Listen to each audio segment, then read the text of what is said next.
जहांगीरपुरी कांड के दो अलग अलग अध्याय हैं। एक पहला घटनाक्रम हनुमत जयंती पर हिंसा, पथराव, गोली, वो एक अध्याय। दूसरा अध्याय सार्वजनिक स्थानों पर अतिक्रमण के चलते सड़कें और गलियां अवरुद्ध, उस अतिक्रमण को हटाने का एक अभियान, और उस अभियान पर सुप्रीम कोर्ट का स्टे, ये दूसरा है। लेकिन मुश्किल मालूम क्या है, और ये हिंदुस्तान की आज की बीमारी नहीं, लंबे समय से ये बीमारी भारत में है और इसकी कोई वैक्सीन भारत नहीं खोज पाया। हम अतिक्रमण हटाने के अभियान को सांप्रदायिक रंग देने की पुरजोर कोशिश में लगे हैं पिछले 48 घंटे से। क्यों भाई? किसी ने अवैध कब्जा किया, उसको हटाने के लिए प्रशासन गया, जितना हटा पाया। जब कोर्ट ने कहा नहीं हटाओ अभी, तो वापस आ गए। ये एक सामान्य प्रक्रिया है किसी भी शासन प्रणाली के काम करने की। उसमें झा साहब की भी संपत्ति थी, उसमें गुप्ता जी का जूस वाला कॉर्नर भी था, उसमें अशफाक मियां की दुकान भी थी, और सुलेमान का खोखा भी था। तो समस्या कहां है? इसको हिंदू बनाम मुस्लिम संघर्ष बनाने की कोशिश क्यों हो रही है? इसको भारतीय जनता पार्टी वर्सेस कांग्रेस या भाजपा वर्सेस आम आदमी पार्टी बनाने की कोशिश क्यों हो रही है?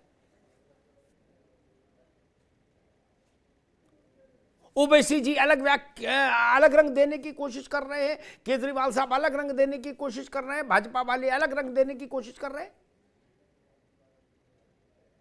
अतिक्रमण हटाओ अभियान के जो एक शासन की सामान्य और बड़ी पुरातन प्रक्रिया है, उसको भाजपा में कोई खड़ा होता है अचानक से, अब बोल देता है जिहाद कंट्रोल ब्यूरो, जेसीबी।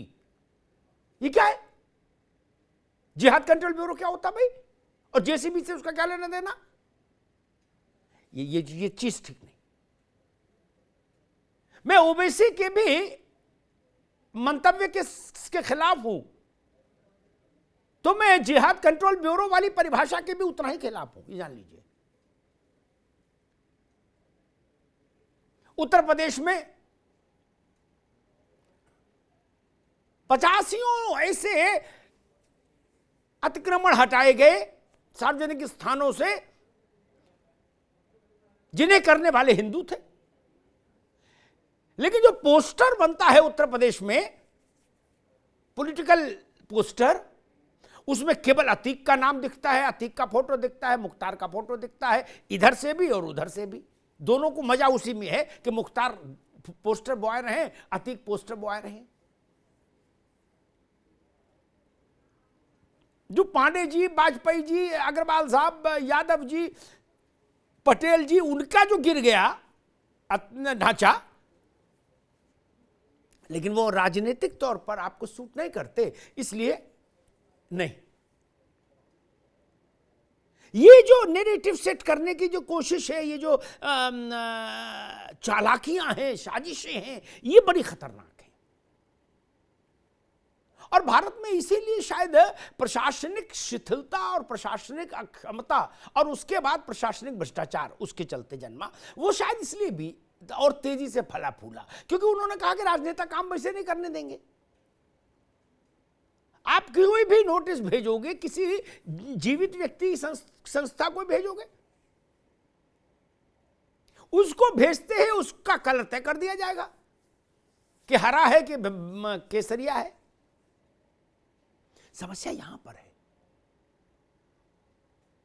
कल एक नैरेटिव सेट किया गया कि मस्जिद के सामने वाला गेट तोड़ दिया गया जो अवैध कब्जा करके लगाया गया था, लेकिन मंदिर वाला छोड़ दिया गया। मंदिर के बाहर भी कुछ अवैध वो था कब्जा। अभी देखिए ये धूर्ततापूर्ण नैरेटिव होते हैं, क्या इनको मैं बोलता हूं धूर्ततापूर्ण नैरेटिव्स, जिनमें मंशा बड़ी तेजाबी होती है जिनकी। सच क्या था? मंदिर का मामला जब पहुंचने वहां तक, मंदिर तक जब ये जेसीबी मशीन पहुंची और अमला जमला एमसीडी का पहुंचा, तब तक वृंदा कारंत और कम्युनिस्ट पार्टी के कुछ और नेता वहां आ चुके थे, सुप्रीम कोर्ट के फैसले की जानकारी दे रहे थे चिल्ला चिल्ला के, और सुप्रीम कोर्ट का फैसला टेलीविजन पर गूंज भी रहा था। लेकिन कहा नैरेटिव क्या सेट हुआ? मस्जिद का दरवाजा शहीद कर दिया, मंदिर छोड़ दिया। यही नैरेटिव सूट करता है ओवैसी को, और यही नैरेटिव से सूट करता है भाजपा को, आम आदमी पार्टी को, सबको यही नैरेटिव सूट करता है। मैं ये जेसीबी को आप रंग क्यों देना चाहते हैं? जेसीबी आज नहीं चली, एक बार और चली थी जेसीबी इसी दिल्ली में, तुर्कमान गेट के इलाके में,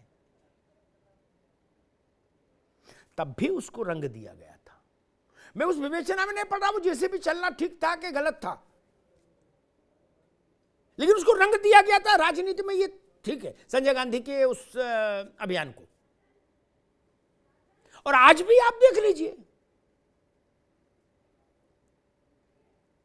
भाई, हिंदू भी उसकी जद में, मुसलमान भी उसकी जद में, सिख ईसाई पारसी जो होगा, जो अतिक्रमण किया होगा वो सब उसकी जद में आएंगे।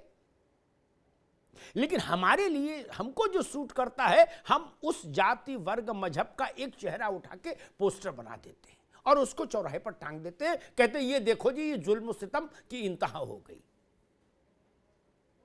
ये खतरनाक तरीका है, साजिशन अपनाया गया चरित्र है ये राजनीति का।